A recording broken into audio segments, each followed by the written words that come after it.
एक पिता जिसकी नाबालिग बेटी के साथ रेप हुआ, जब वो एफआईआर लिखाने थाने पहुंचा तो वहां पुलिस ने कार्रवाई के नाम पर समझौता करा दिया। बेसहारा बाप जब अपनी बेटी को न्याय नहीं दिला पाया तो उसने अपने जीवन को खत्म करना ही सही समझा। ये घटना है यूपी के जालौन की और यहाँ की पुलिस कैसे काम करती है वो वहाँ के कप्तान साहब खुद बता रहे हैं। रेप पीड़िता के पिता की आत्महत्या के बाद जालौन के एसपी इराज राजा का जमीर जागा तो उन्होंने पूरे विभाग की पोल वायरलेस पर ही खोल डाली, जो अब वायरल हो रही है। आप भी सुनिए इस ऑडियो को। सभी लोग ध्यान से सुन लीजिए, ये मैं अंतिम चेतावनी आप लोग को दे रहा हूँ। आज की जो घटना है वो दिखाती है कि भाई पंचायत मोड़ से बाहर नहीं निकल पाए हैं और आज बिल्कुल शर्मिंदा करने वाली घटना थी जो आज हुई है। उसके लिए मैं शर्म आनी चाहिए और डूब मरना चाहिए। जो हमारे एसएचओ 8 का जो कृत्य है, एसएसआई का जो कृत्य है वो बिल्कुल इस तरह का है कि बिल्कुल डूब मरने वाली स्थिति है। शर्म आनी चाहिए हम लोग को कि हम आज के समय में एफआईआर लिखने में और ये पंचायत मोड़ से बाहर नहीं निकल पा रहे हैं। गरीब पीड़ित को न्याय नहीं दे पा रहे हैं हम लोग। 30 तारीख को पीड़ित थाने पर आता है, 30 तारीख को उसको टहला दिया जाता है, बेवकूफ़ बना के भेज दिया जाता है। माइनर लड़की है, कैसे भी संबंध बने हो उसमें तो कोई मतलब ही नहीं है। जब माइनर लड़की है फिर क्या कंफ्यूजन था भाई? माइनर लड़की के संबंध तो आप तत्काल, माइनर लड़की के संबंध में तो आप तत्काल मुकदमा पंजीकृत करेंगे। कितने बार आपको बताया जाए? और किस एसएचओ को कंफ्यूजन है? मतलब रेप जैसे मामले में आप लोग पंचायत करने बैठ जाते हैं यहाँ पर।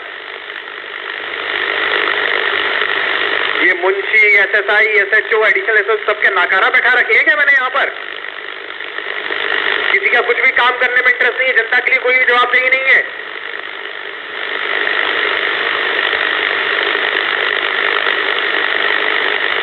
गजब स्थिति है। फरियादी मेरे पास आता है, बोलता है कि हम थाने पर गए थे, एफआईआर नहीं लिखी जा रही है। बाइक चोरी की एफआईआर लिखने में तकलीफ होती है आप लोग को?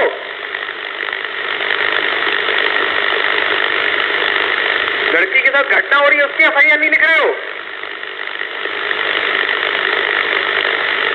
अब उसके लड़की के पिता ने किन हालातों में आज आत्महत्या की वो तो जांच का विषय है कि पुलिस की कार्रवाई से आहत होके की या फिर समाज में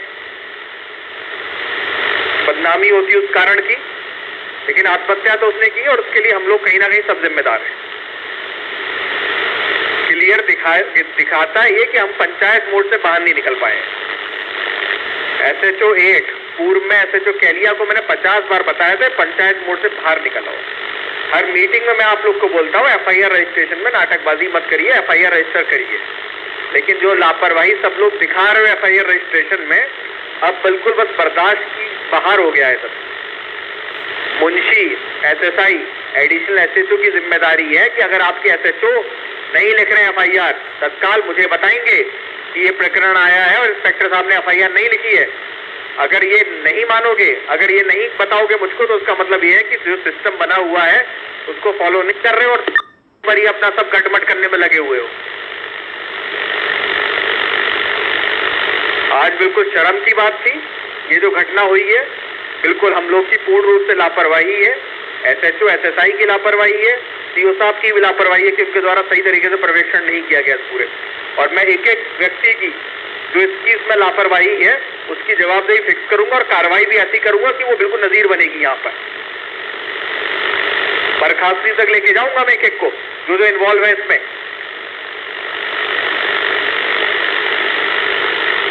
और ये अंतिम चेतावनी है, कोई भी गंभीर प्रकरण आएगा उसको आप तत्काल सीओ, एडिशनल एसपी और मुझसे डिस्कस करेंगे। ये जो पंचायत का तरीका है ये बंद कर दीजिए। 50 बार बोल चुका हूं, मेरे पास सूचना आनी चाहिए। जो एप्लीकेशन आपकी आ रही है लेकिन नहीं भेज रहे हैं, इस एप्लीकेशन की भी सूचना नहीं आई थी थाने से। सीओ साहब बस कॉपी पेस्ट करके भेज देते, सीओ भी नहीं देख रहे क्या सूचना उनके लोग दे रहे हैं। इतने गंभीर प्रकरण में एसएचओ ने, एसएसआई ने, किसी ने बताया ही नहीं हम लोग को कितना गंभीर मामला आया है और उस पर हम लोग कुछ कार्रवाई भी नहीं कर रहे। समझौता रेप में समझौता होने लगा, ये बताया जा रहा है एसएचओ एसएसआई के द्वारा।